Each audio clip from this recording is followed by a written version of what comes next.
Sherry with Garden Gate Magazine, and one of the great things about my job is I get to travel around the country seeing beautiful gardens.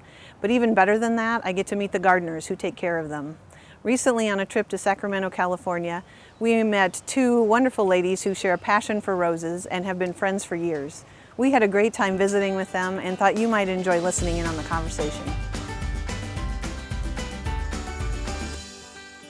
So when we first met, it was 2004, and I believe it was around January or February, right? Yeah, it was. I think it was March, maybe, because It could have been. because they didn't have the rose auction. Okay. It was March.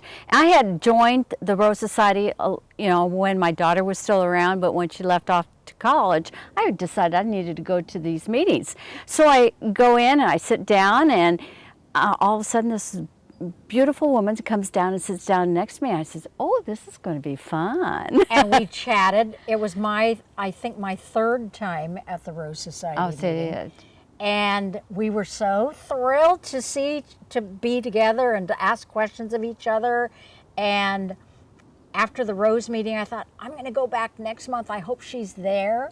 And we sat together again. Yes, we did. I don't know how we progressed after that. I think around in June they needed to have a committee, and we joined that committee, and went to your house, and I took a look around her house, and her house is kind of European, and I've got I'm European born, and so I have a lot of my mother. I took that. My house is very Dutch, and I'm from the Netherlands. So and we could relate. And she likes blue and white dishes too. Yeah. And so we're wearing blue. We like blue.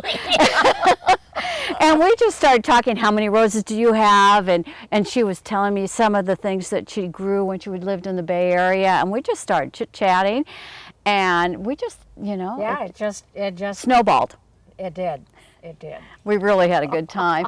And we just, we just hit it off. And then when she needed to move, I said, well, I'll help you pack. And first when I found my house, the house that I'm in now, it was just up the street from Charlotte. And I thought, well, that's great, but maybe that's too close, and she would feel like I was interfering, or that I would be on her doorstep every other day.